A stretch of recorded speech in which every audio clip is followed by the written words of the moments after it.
Hola mis queridos hermanos, queridos amigos, volvemos a encontrarnos un día más. Hoy es lunes 10 de enero, comenzamos semana, vamos avanzando lentamente a lo largo de este mes que inauguramos hace poquito, año y mes. Y bueno, hoy vamos a continuar estudiando la epístola a los romanos. Así que id preparando vuestras Biblias, los que os gusta seguir el estudio teniendo cuaderno, Biblia, todo. Los que no podéis, entiendo que hay hermanos, amigos que hacen actividades y no pueden estar dedicando ese espacio a estar sentados y escuchando y tomando notas. Pero los que sí, pues bueno, pues ya preparar vuestras Biblias con Romanos abierto, el cuaderno de apuntes sobre esta epístola a Romanos y vamos a tener el estudio bíblico de hoy. Lo primero que vamos a hacer es una oración para pedirle al Señor que sea Él quien nos dirija y nos ponemos con el estudio. Vamos a orar. Señor, muchas gracias por esta nueva oportunidad que nos das de abrir tu palabra y escuchar tu voz, de venir a recibir el alimento espiritual. Hoy queremos, Señor, a través de la epístola a los romanos, que tú nos hables, recibir la enseñanza. Entendemos que tu palabra a veces tiene cosas difíciles de comprender, pero por eso te tenemos a ti, Señor, y tú nos dejaste el Espíritu Santo para entender todas las cosas y para que Él nos guiase a toda la verdad. Por eso, Señor, danos sabiduría, enséñanos, ayúdanos a comprender aún esas cosas grandes y ocultas que no conocemos. Gracias porque tú nos revelas misterios que los hombres no conocen, pero tú has querido esconder estas cosas de los sabios y los entendidos y revelárselas a los niños. Y nos sentimos como niños, Señor, viniendo a tu palabra para recibir esta enseñanza que viene de ti. Danos sabiduría para entender, para explicar. Y también danos la fuerza para poder tener la capacidad de compartir esta palabra, la lucidez para poder transmitir tus pensamientos, lo que tú quieras que digamos, que todo este tiempo esté controlado por ti, que tú nos guíes, Señor, a la verdad de tu Escritura. Bendice a mis hermanos que se conectan en directo y bendice a aquellos que lo ven en diferido. Gracias porque siempre estás con nosotros, cuidándonos y alimentándonos, enseñándonos. Te lo pedimos todo en el nombre de nuestro Señor Jesucristo. Amén. Amén, hermanos. Bueno, pues aquí estamos, como hemos dicho, un día más, preparados, dispuestos para estar estudiando en la epístola a los romanos. Yo ya estoy preparando aquí mi Biblia. Romanos capítulo 1. Hoy vamos a seguir en el versículo 18, ya que habíamos estado ahí detenidos un par de estudios en los versículos 16 y 17 que hablan de la justificación. Justificados, justificar, justificarse, justo. Estuvimos el último día estudiando todo lo que esas palabras significan y el tema central es este. El versículo clave de la epístola podría ser el 1:17, porque en el Evangelio la justicia de Dios se revela por fe y para fe, como está escrito, mas el justo por la fe vivirá. Y ahí vamos a retomar ahora con el versículo 18 y seguramente os sorprenda que parece que el tema cambia de una forma muy drástica, pero tiene relación con lo que estábamos hablando. Saludar antes a los hermanos que ya estáis conectados y aquellos que habéis escrito en el chat en directo. Linda Sal ha escrito la primera. Buenas tardes, Linda, bienvenida, Dios te bendiga. Ani, la paz de Cristo, dice Ani, que también te llene a ti, bendiciones. También ha escrito Enoe, buenas tardes, Enoe, Dios te bendiga. Ana Aliaga, buenas tardes, bendiciones también para ti. Juan Bermudo, hola Juan, Dios te bendiga. Beatriz, bienvenida, Dios te bendiga, buenas tardes. Yoli, Gaby, buenas noches, Dios os bendiga a los dos, bienvenidos. Ana Karina, buenas tardes, bendiciones, bienvenidos a todos. Muy bien, pues creo que hay mayoría de ecuatorianos, así que vamos a ir empezando el estudio bíblico. Romanos 1, vamos a continuar en el versículo 18. Romanos 1, 18. Vamos a leer hasta el versículo 23 para situarnos un poco en el contexto, pero hoy nos vamos a detener solo en el versículo 18. Dice, porque la ira de Dios se revela desde el cielo contra toda impiedad e injusticia de los hombres que detienen con injusticia la verdad, porque lo que de Dios se conoce les es manifiesto, pues Dios se lo manifestó, porque las cosas invisibles de Él, su eterno poder y deidad, se hacen claramente visibles desde la creación del mundo, siendo entendidas por medio de las cosas hechas, de modo que no tienen excusa, pues habiendo conocido a Dios, no le glorificaron como a Dios, ni le dieron gracias, sino que se envanecieron en sus razonamientos, y su necio corazón fue entenebrecido. Profesando ser sabios, se hicieron necios, y cambiaron la gloria del Dios incorruptible en semejanza de imagen de hombre corruptible, de aves, de cuadrúpedos y de reptiles. Nos detenemos ahí. Y nos volvemos al versículo 18. Vamos a estar ahí meditando en este versículo. Fíjate, el otro día hablábamos de el Evangelio, la salvación.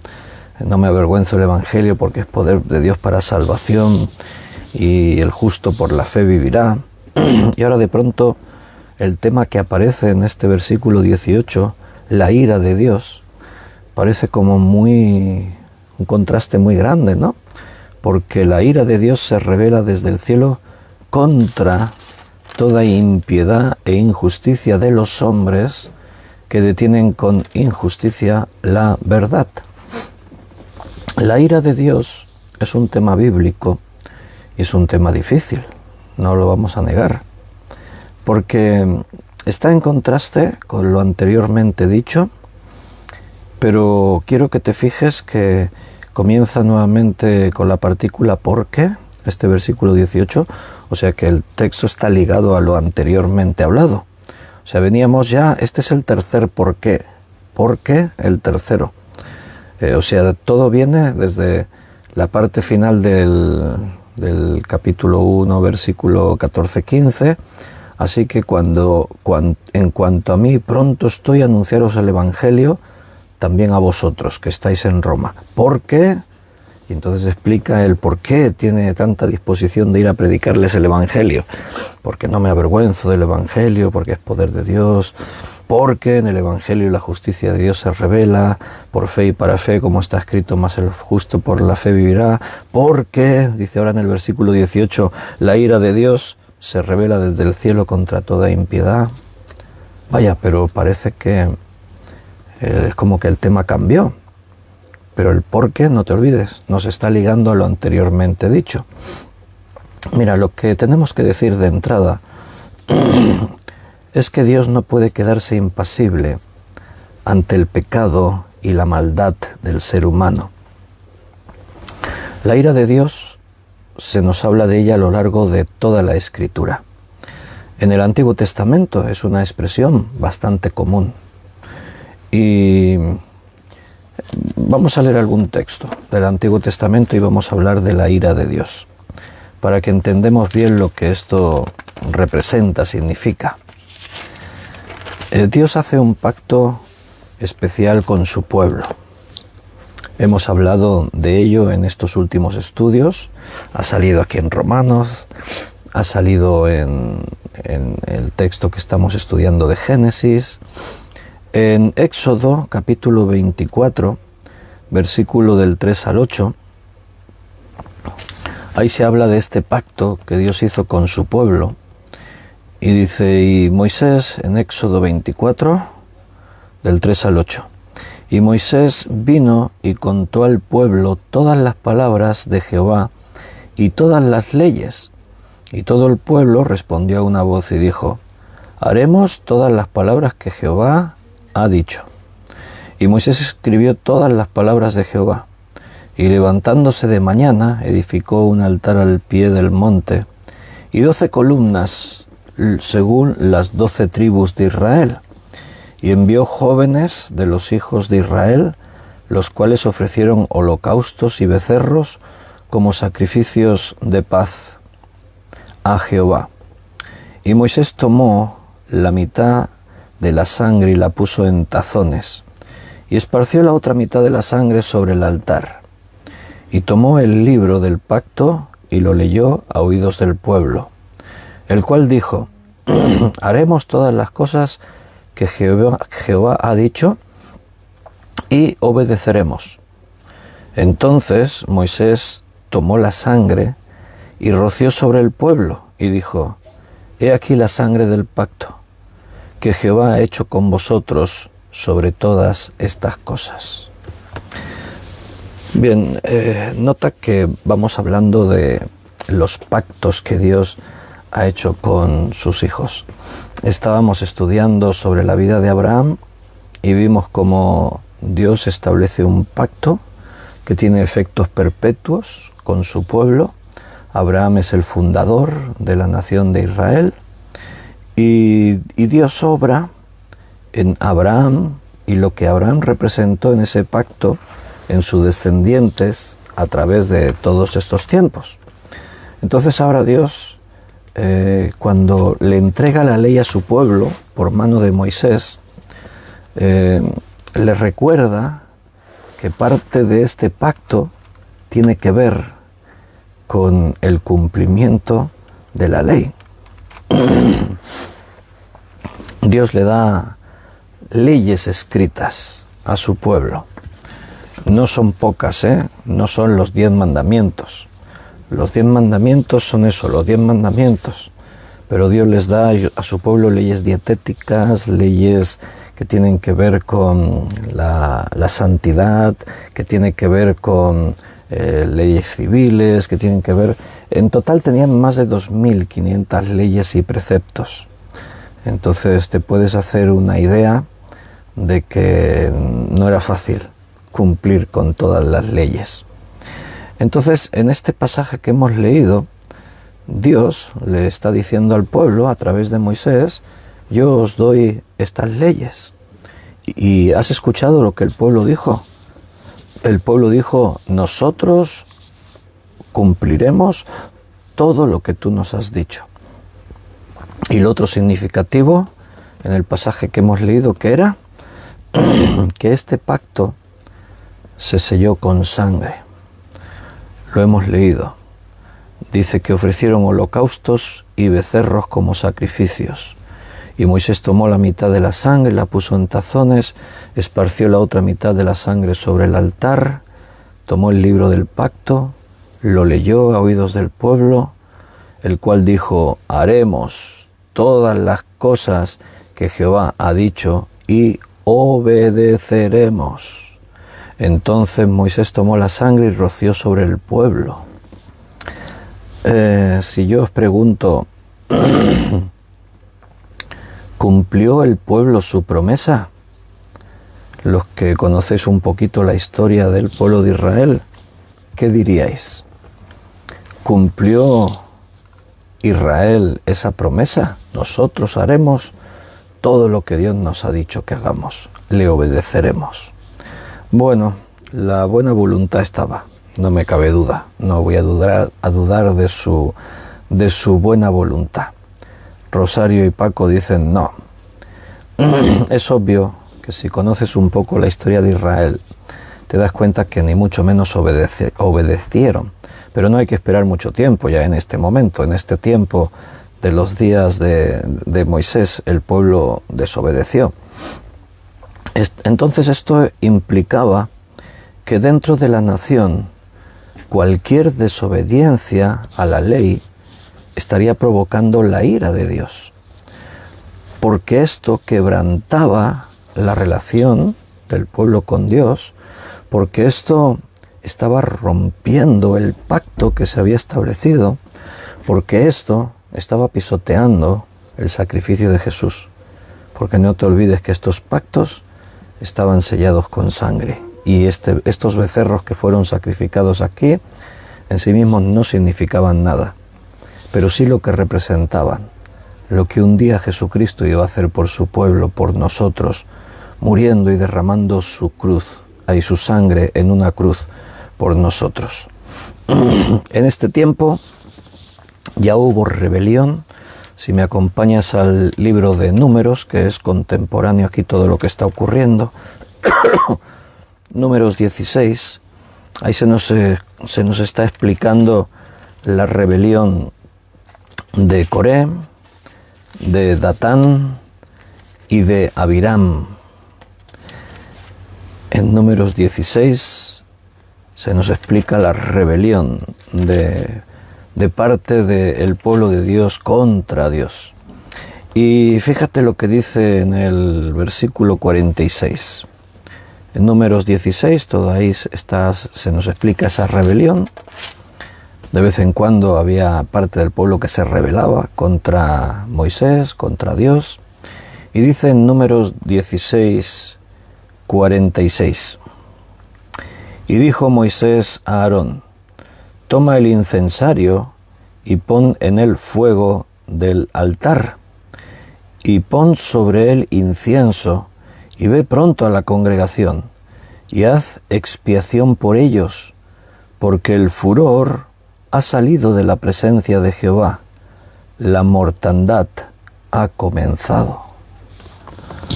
La ira de Dios se manifestaba aún contra su pueblo. Un poco más adelante, aquí en Números capítulo 25, versículo 3. Así acudió el pueblo a Baal Peor, y el furor de Jehová se encendió contra Israel. De vez en cuando vemos, las expresiones cambian de la ira de Dios al furor de Jehová, expresiones que vienen a decirnos que Dios se enfada. Vamos a entenderlo así. Ahora lo vamos a tratar de ir explicando todo esto. Israel tiene una relación exclusiva con Dios, y ellos son los principales culpables de que esa relación se rompa. Y cuando esa relación se rompe, la obra de Dios se paraliza. Entonces, ¿cómo entender eso de la ira de Dios? ¿Cómo entender que Dios se enfada contra su pueblo y trae mortandad y permite catástrofes y tragedias en medio de su pueblo? Bien, para empezar, déjame que te explique que estamos utilizando un lenguaje humano para referirnos a un ser que no es humano, a Dios. Dios no es hombre, dice la Biblia, porque el Señor Dios no es hombre ni hijo de hombre. En ese texto dice para que mienta. Dios es Dios, y para nosotros Dios es un concepto demasiado grande para ser comprendido. Hablamos de alguien que no tuvo comienzo. Para nosotros todo tuvo un comienzo. Dios no tuvo comienzo. Nosotros hablamos de las cosas con límites. Dios no tiene límites. Dios escapa a nuestra comprensión. Entonces, para referirnos a Dios, utilizamos un lenguaje humano. A eso le llamamos antropomorfismo. Nos referimos a Dios como si fuera un hombre. Hablamos de emociones propias de los seres humanos. Nos referimos a Dios y hablamos de la risa de Dios o de la tristeza, y hablamos de cuando Dios se enfada y cuando Dios nos perdona, y y nos referimos a Dios en esos conceptos que son puramente humanos. ¿Pero eso es así o no? Bueno, en parte sí, pero en parte no, porque Dios es absoluto. ¿Cómo entender, por ejemplo, la tristeza en Dios? Si la Biblia nos enseña que Él es autosuficiente, que no hay vestigio de mal en Él, no hay nada negativo en Dios, entonces, ¿cómo podemos entender cuando hay algo que causa tristeza? ¿Cómo le afecta eso a Dios? Es difícil de entender para nosotros. Entonces nos referimos a Dios con atributos humanos, incluso animales, porque decimos, porque como un águila que extiende sus alas, así Dios. Entonces nos referimos a Dios de muchas maneras para intentar comprender cómo Dios es, cómo se comporta, cómo actúa. Y digo eso, intentar comprender, porque conocemos de Dios lo que Él ha dado a revelar de sí mismo. Entonces, eso lo explico para que intentemos comprender de que evidentemente nosotros conocemos la ira desde nuestra propia perspectiva. Y normalmente si hablamos de ira, eso suele tener una connotación negativa, porque los hombres cuando se llenan de ira actúan de una forma descontrolada, a veces cruel, no proporcionada. Pero, claro, Dios no es hombre. Dios no actúa por venganza. Dios actúa en esencia por su justicia y por su amor. Entonces tenemos que entender que cuando hablamos de la ira de Dios, tenemos que hablar de un concepto que sí que humanamente nos ayuda a comprender cómo Dios se comporta, pero no tratemos de atribuirle a Dios las emociones humanas y los sentimientos humanos.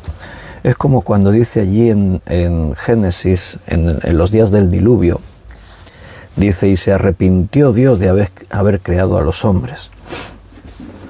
Pero no acabamos de decir que Dios no es hombre, ni hijo de hombre para que mienta o se arrepienta. No, claro, eso es antropomorfismo. Es hablar acerca de Dios utilizando expresiones que tienen que ver con emociones humanas. Pero Dios no se arrepintió en el sentido en el que nosotros nos arrepentimos.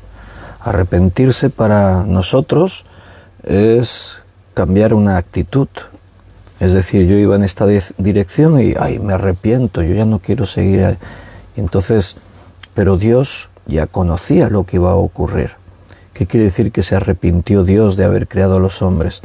Bueno, le dolió en su corazón lo que estaba ocurriendo, porque Dios siente.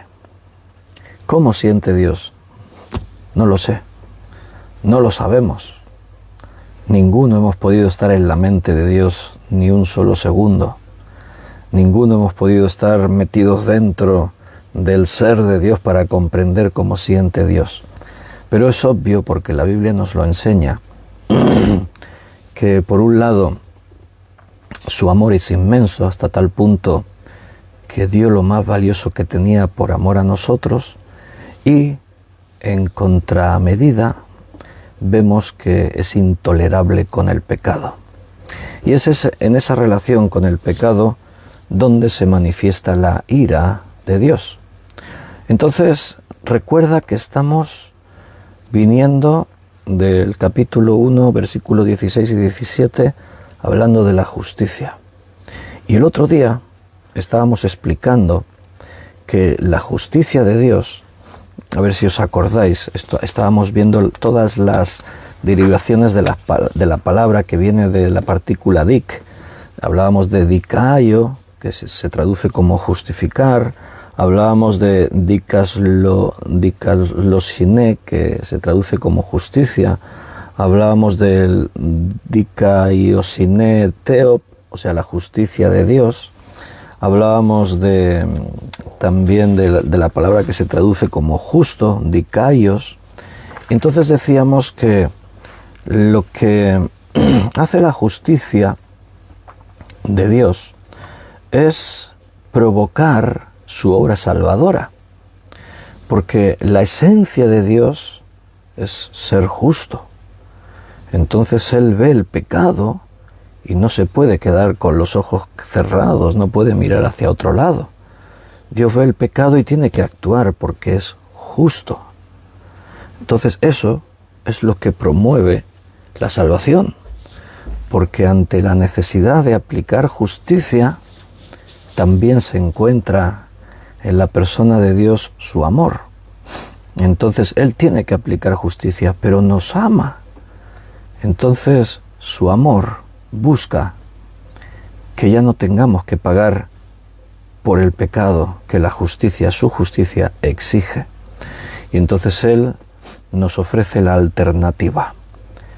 La justicia va a quedar saldada, porque para eso vino Cristo al mundo, a morir y ocupar nuestro lugar. Y Él muriendo y ocupando nuestro lugar, la deuda pasa a ser pagada por parte de Cristo. Entonces, la esencia justa de Dios, su perfecta justicia, queda satisfecha, porque el precio ya ha sido pagado. Y eso es lo que nos lleva ahora en este versículo 18 a contemplar esta idea, que la ira de Dios se manifiesta contra toda la injusticia, contra todo el pecado. En Jeremías, capítulo 50, versículo 13, Jeremías 50, 13,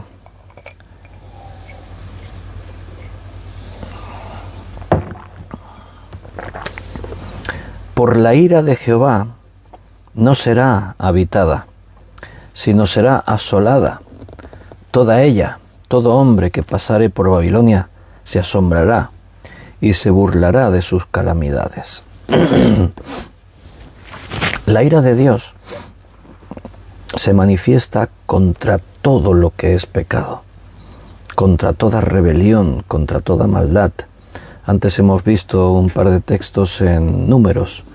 Cuando hubo pueblo que se rebeló contra Dios, la ira de Dios se manifestó.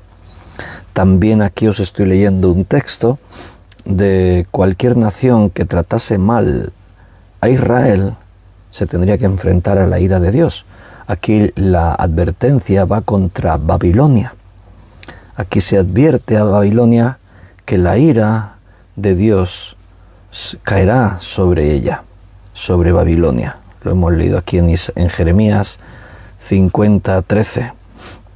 La ira de Jehová no será, por la ira de Jehová no será habitada. La historia de Babilonia termina en Apocalipsis. Lo pueden leer allí en el capítulo 18, donde habla de la destrucción de Babilonia y se cumplen algunas de estas profecías.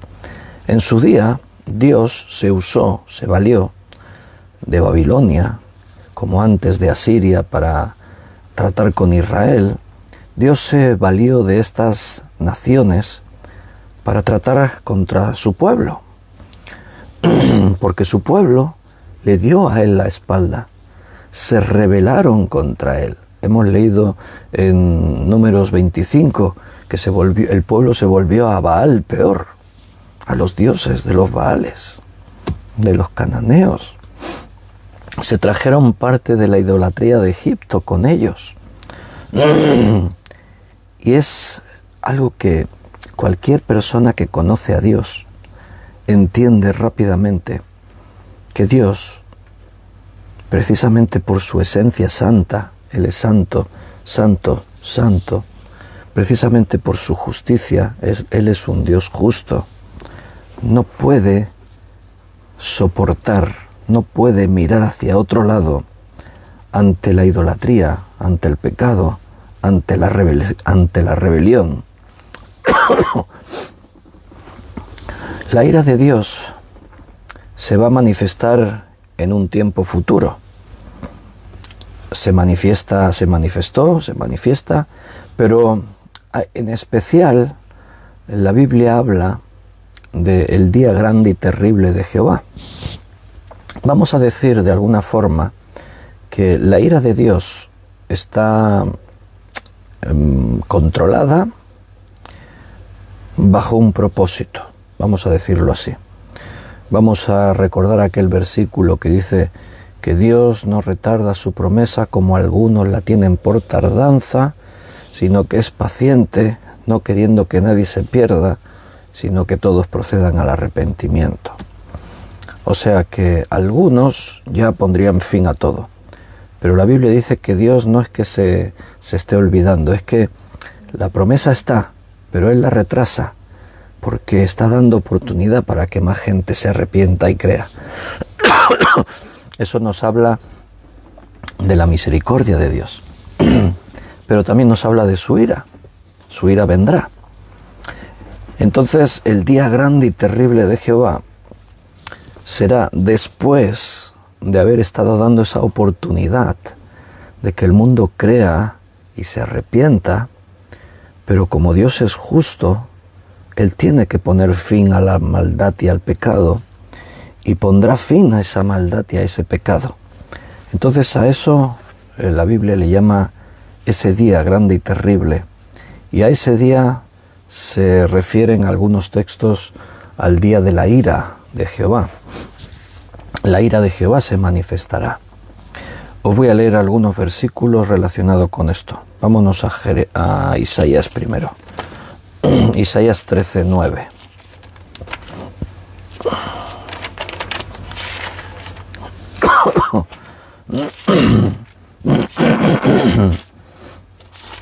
Isaías 13:9.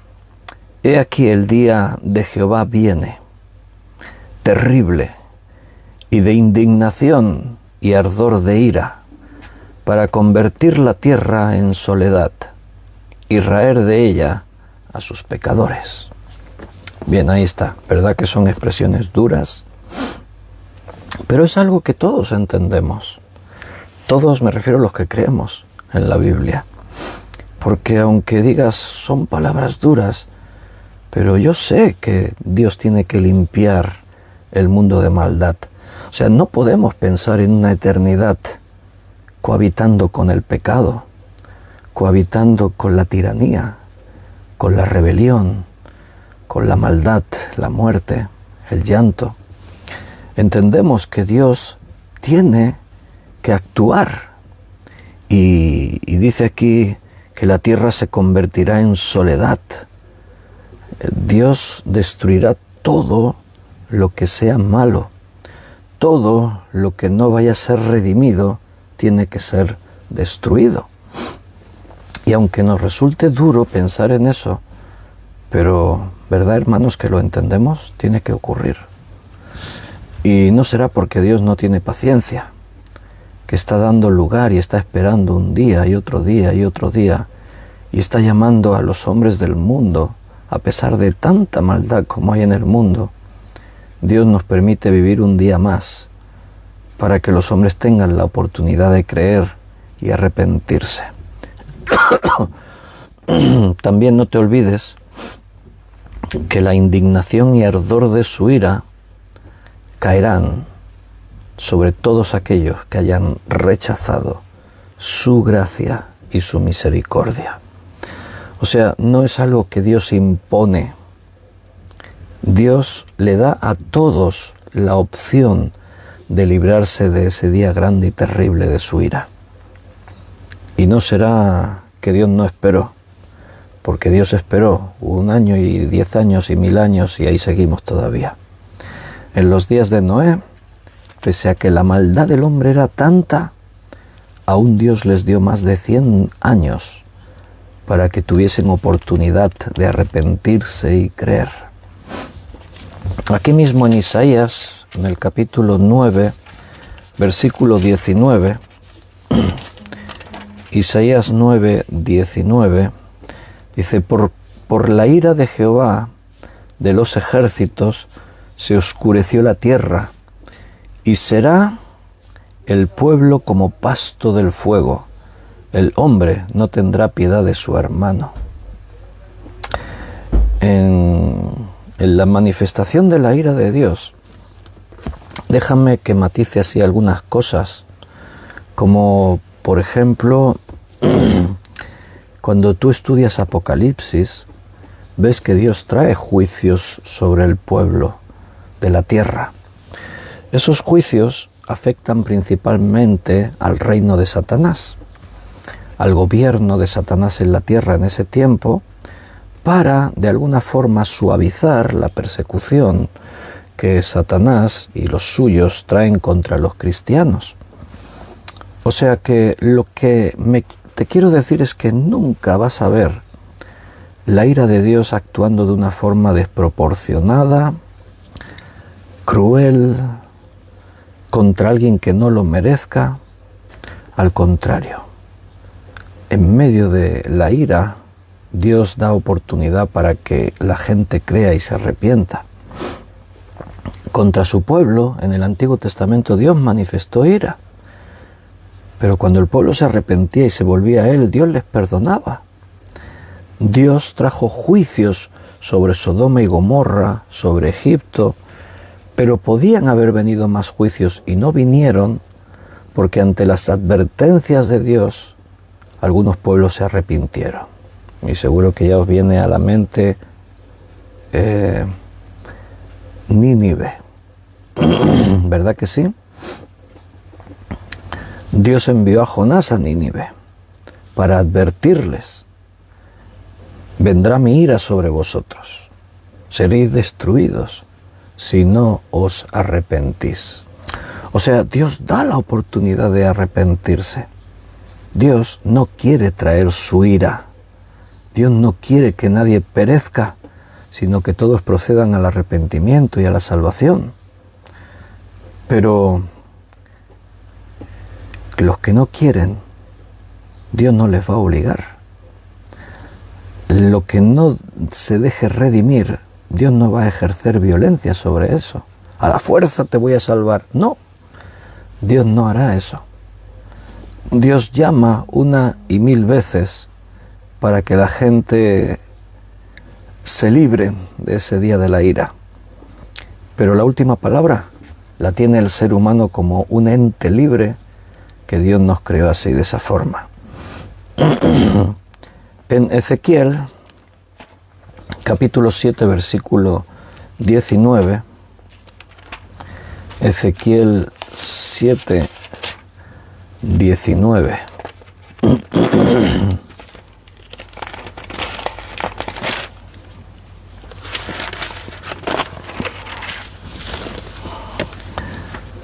Arrojarán su plata en las calles y su oro será desechado.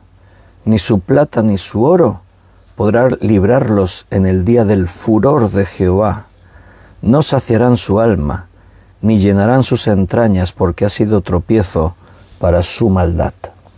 Las riquezas que los hombres buscan, en las que confían, bueno, pues todas esas riquezas no les van a librar del día del furor de Jehová. Aquí en lugar de ira se habla de furor. El día del furor de Jehová.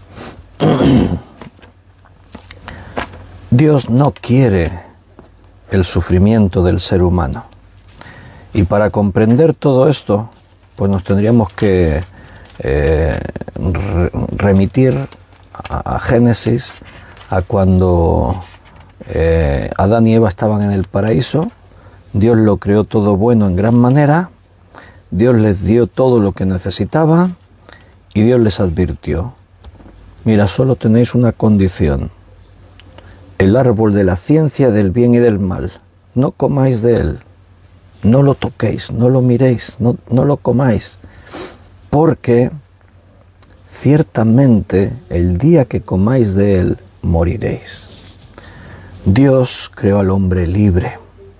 Y para ser libre tenía que tener la opción de desobedecer. Pero Dios le advirtió al ser humano. No lo engañó, no hubo manipulación.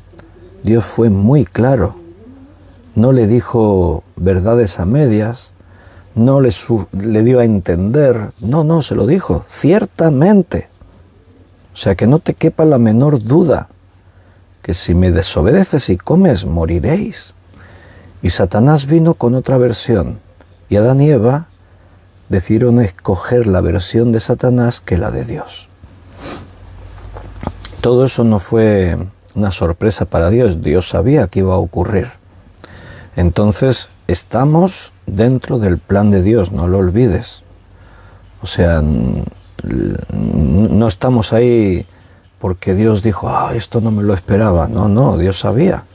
Estamos dentro todavía de ese plan de la creación del ser humano, porque el fin que Dios tiene para los hombres no es un mundo de dolor y de sufrimiento. El fin que Dios tiene para nosotros es una creación donde no haya nada malo, ni enfermedad, ni muerte, ni ningún tipo de mal, donde no haya llanto, ni lágrimas, ni dolor. Entonces estamos en el proceso de selección para determinar quiénes estarán en la creación eterna, donde no hay nada malo. En Sofonías capítulo 3, versículo 8, Sofonías 3, 8,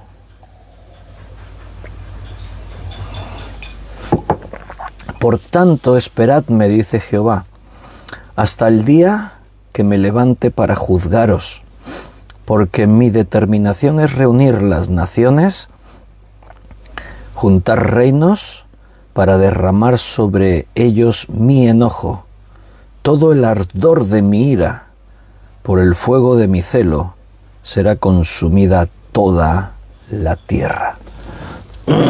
Espero que estemos entendiendo. La ira de Dios es el resultado de su justicia, es el resultado de la limpieza que Él va a hacer sobre el mundo entero. Algo que no formaba parte del plan ideal de Dios. Dios lo hizo todo bueno en gran manera. El pecado es algo que el hombre ha introducido en la creación. El pecado provoca la muerte, provocó la muerte de Jesucristo. Todo eso Dios lo tenía diseñado, así que el plan de Dios continúa desarrollándose y las advertencias de Dios continúan sobre los seres humanos para que las personas entiendan que vivir en rebeldía a Dios, dándole la espalda a la gracia de Dios, bueno, pues significa tener que enfrentar su ira. O sea, tienen que enfrentar la limpieza que Dios va a hacer. Con lo podrido, ¿qué se hace? Si tú tienes un frutero y tienes ahí unas mandarinas, unas naranjas, unas manzanas, y una manzana se pudre, ¿qué haces con ella? ¿La dejas ahí? No te la puedes comer. Y si la dejas ahí, pudrirá a otras que estén alrededor. Lo podrido tiene que ser destruido. Pero Dios no quiere que nadie se pierda. Por eso su gracia y su misericordia es asequible a cualquiera.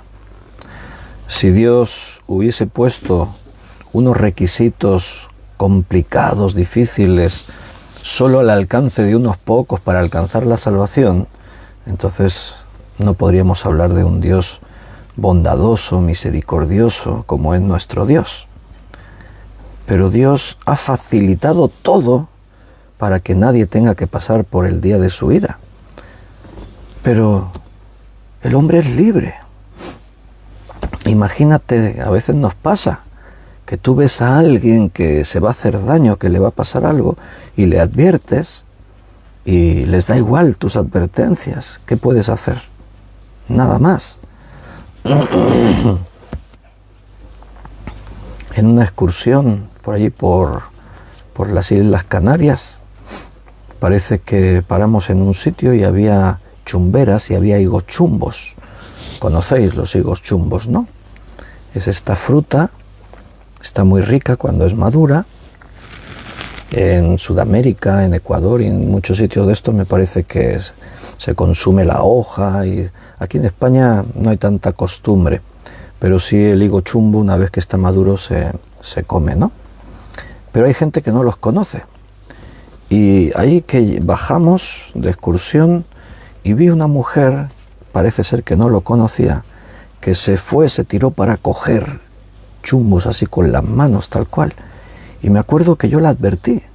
Le dije, no, eso no lo toque, porque se llenará toda de espinas. Me miró así, ni me respondió. Me miró así como diciendo, ¿y tú qué me vas a decir a mí? Y lo cogió. Y yo pues no dije nada más, me quedé callado y dije, vale. Y desde lejos la observé que se lo metía en la boca y decía así, y lo mordía como para pelarlo. Bueno, cuando íbamos en el autobús, desde donde yo estaba sentado la veía. Y todo el camino la vi que no paraba de hacer así. Intentar quitarse todas las espinas que hasta en la boca, en su lengua, en sus labios, en todas partes tenía. Vaya, a mí no me alegró ver a esa mujer pasándolo mal, pero yo le advertí. Le dije, no lo toques. Y me miró así como con desprecio, como diciendo, ¿y tú quién eres para decirme a mí si lo puedo tocar o no? Y decidió tocarlo. Y no solo tocarlo, hasta metérselo a la boca. Si Dios nos advierte y nos dice, tu pecado te alcanzará, en el pecado hay muerte, hay maldición. Si Dios nos advierte y nos dice que nos arrepintamos y nos volvamos a Él y seremos salvos, si nuestros pecados fueren como grana, vendrán a ser blancos como la nieve.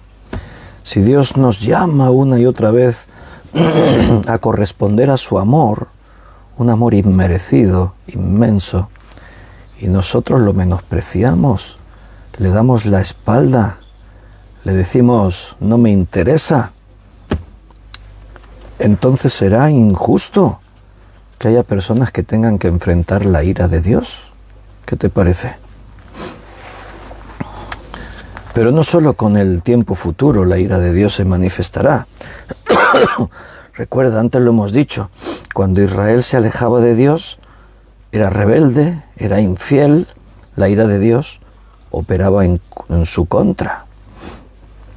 Pero la ira de Dios se entiende como las consecuencias de nuestros actos. ¿Me explico? Si tú coges un higochumbo sin protección con tus manos y te lo metes a tu boca, resultado, te llenarás de espinas, lo pasarás mal. Si tú te vuelves a dioses falsos, si tú dejas los principios de vida de tu Señor, si tú actúas en tus pecados, la justicia de Dios se aplica y tú sufres las consecuencias de que de la ira de Dios, sí, pero de tus propias malas acciones. No lo olvides. Dios es santo, santo, santo. Su ira es la relación aniquiladora ante el pecado. Si tú pecas, el pecado tiene maldición en sí mismo. Entiendo que durante los siglos de la Iglesia, muchos creyentes se enfrentaron ante la dificultad de entender textos de los que hablan de la ira de Dios. Por ejemplo, Lutero hablaba del amor de Dios como su obra característica y de la ira de Dios como esa extraña acción de Dios. Así decía Lutero. Pablo habla de la ira de Dios aquí en Romanos, pero no dice que Dios esté airado. Por ejemplo, Pablo habla del amor de Dios y dice que Él nos ama. Pablo habla de la gracia de Dios y dice cómo actúa la gracia de Dios en nosotros. Pablo nos habla acerca de la fidelidad de Dios y cómo Dios es fiel con su pueblo. Pero de la ira, él habla de la ira de Dios se manifiesta, pero no utiliza la misma expresión para referirse a la ira que al amor, a la fidelidad, a la gracia. La ira es como la consecuencia de nuestra rebelión contra Dios. En cambio, el amor de Dios, la fidelidad de Dios, la gracia de Dios, es algo que fluye de Dios con generosidad, buscando nuestro beneficio. Y eso es lo que tenemos que entender. Mira, vamos a ver a algunos textos de Pablo hablando de la ira de Dios. Ahora vendremos a Romanos, pero déjame mostrarte algún texto fuera de Romanos, donde Pablo también habla de la ira de Dios. Uno está en Efesios, capítulo 5, versículo 6. Efesios 5, 6. Nadie os engañe con palabras vanas, porque por estas cosas viene la ira de Dios sobre los hijos de desobediencia. ¿Qué cosas? Fornicación, inmundicia, avaricia, palabras deshonestas, necedades, truanerías, los fornicarios, lo inmundo, lo avaro, lo que no es de Dios, todo esto. Y entonces él dice que nadie te engañe, porque sobre todas estas cosas viene la ira de Dios. O sea, Dios te ama, Dios quiere lo mejor para ti, Dios nos regala su gracia, pero no te olvides que el pecado trae consecuencias y que al juez justo nadie le podrá engañar. Todos tendremos que dar cuentas de lo que hemos hecho con nuestras vidas. Colosenses capítulo 3, versículo 6.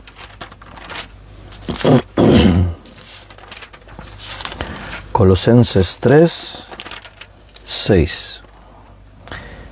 Cosas por las cuales la ira de Dios viene sobre los hijos de desobediencia. Y ahí otra vez, cosas como ¿qué?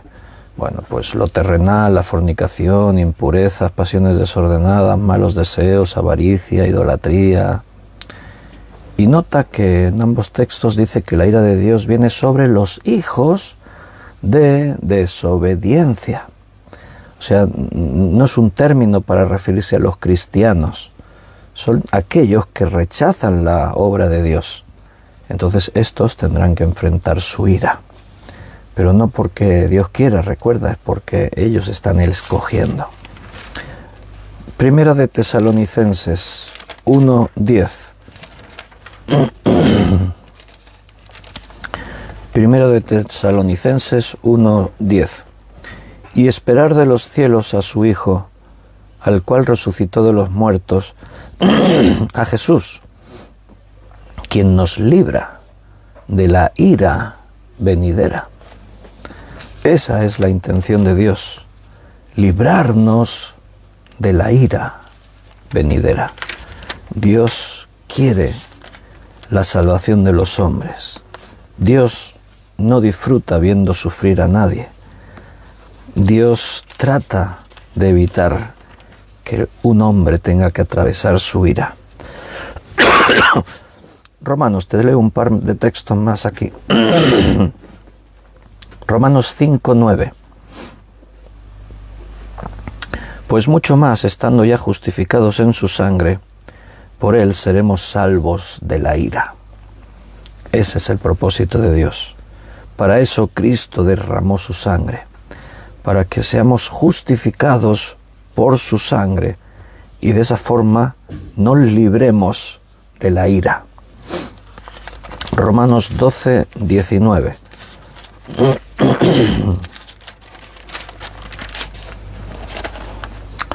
No os venguéis vosotros mismos, amados míos, sino dejad lugar a la ira de Dios, porque escrito está, mía es la venganza, yo pagaré, dice el Señor.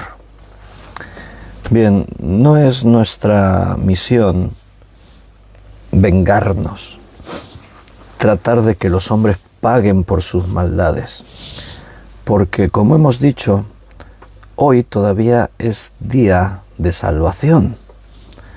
Y quiere decir que hoy todavía hay oportunidad para que los más malvados se arrepientan y crean en el Señor. Entonces, cuando dice ahí, mía es la venganza, lo que está diciendo el Señor, dejad lugar a la ira de Dios. Un día, todo lo que no pueda ser redimido será juzgado. Entonces la ira de Dios caerá sobre todos los hombres. Y todo aquel que no haya sido justificado por la sangre de Cristo, entonces tendrá que enfrentar esa ira. Lo que no podemos hacer, hermanos, en ningún caso, es suavizar el mensaje. Y que los hombres que no creen se queden con una idea como que Dios es así como tontito. No pasa nada. Somos pecadores, hacemos lo que queremos, pero Dios es muy bueno, Dios no permitirá que nadie se condene. No, los cristianos tenemos que predicar el mensaje tal cual. Y precisamente el mensaje de salvación, que tuvo que ser alcanzado mediante un precio altísimo, que fue el sacrificio de Jesús, merece esa firmeza y que los hombres escuchen que, mira, no es que si tú crees en Dios le estás haciendo un favor a Él. A veces la predicación del Evangelio confunde a la persona. Acepta a Jesucristo en tu corazón, decimos. No me termina de gustar esa forma de hablar porque no es lo que la Biblia dice. El hecho de decir acepta a Jesucristo en tu corazón y según cómo se enfoca y se predica, le das a la persona la idea de que es, mira, pobrecito Jesús, le estoy haciendo un favor. No te olvides de que tú estás muerto en tus pecados. Y si te mueres así físicamente, te espera una eternidad en tormento eterno. Y eso no cambiará. Y eso es muy serio. Y el mensaje de Dios no es, por favor, acéptame, mírame qué pobre que estoy. No. El mensaje de Dios por los hombres es, no te conviene pasar por mi ira. No te conviene pasar por mi juicio. Porque lo que has sembrado es lo que vas a recoger. Te espera el fuego eterno. Así que te estoy dando la oportunidad de que te salves. Te estoy dando la oportunidad de que te arrepientas y creas. Y entonces te recibiré como un hijo. Y serás salvo. Y nunca más me acordaré de tus pecados. Y no tendrás que pasar por el día de la ira. Ese es el mensaje del Evangelio. Si hemos dicho que Romanos trata este tema, el Evangelio, la salvación, la justificación, la gracia de Dios, por eso en Romanos se habla de la ira de Dios, porque no podemos hablar del cielo si no hablamos del infierno, no podemos hablar de la salvación si no hablamos del pecado y de la muerte. Si no existiese el pecado, la muerte, el infierno y el día de la ira de Dios, entonces no tendríamos que estar hablando de la salvación, ni siquiera habría tenido que venir Cristo a morir por nosotros en la cruz. Entonces, el mensaje del Evangelio tiene que ser claro, directo, agresivo, porque estamos contrarreloj, tratando de que las personas que se acercan al juicio final no tengan que ser condenados para toda la eternidad. Hay que luchar para que la gente entienda y crea. Y tienen que ver en nosotros esa urgencia en la predicación. Porque si te acercas y les predicas así como, ay, acepta a Jesús, Él te ama, Él quiere ser tu amigo, y les hablamos así como que, pobrecito Jesús, venga, va, le voy a hacer un favor, estás distorsionando el mensaje del Evangelio. El mensaje del Evangelio es arrepentíos, arrepiéntete. Estás bajo la ira de Dios. Dale la oportunidad a Dios de que te perdone y te conviertas en su hijo y no tengas que pasar por el día de su ira. Queridos hermanos, tenemos que dejarlo aquí. Hemos llegado a nuestro tiempo final, un día más de estudio bíblico. Si Dios quiere, mañana martes volveremos. Y como todos los martes, lo haremos desde nuestro local de reuniones.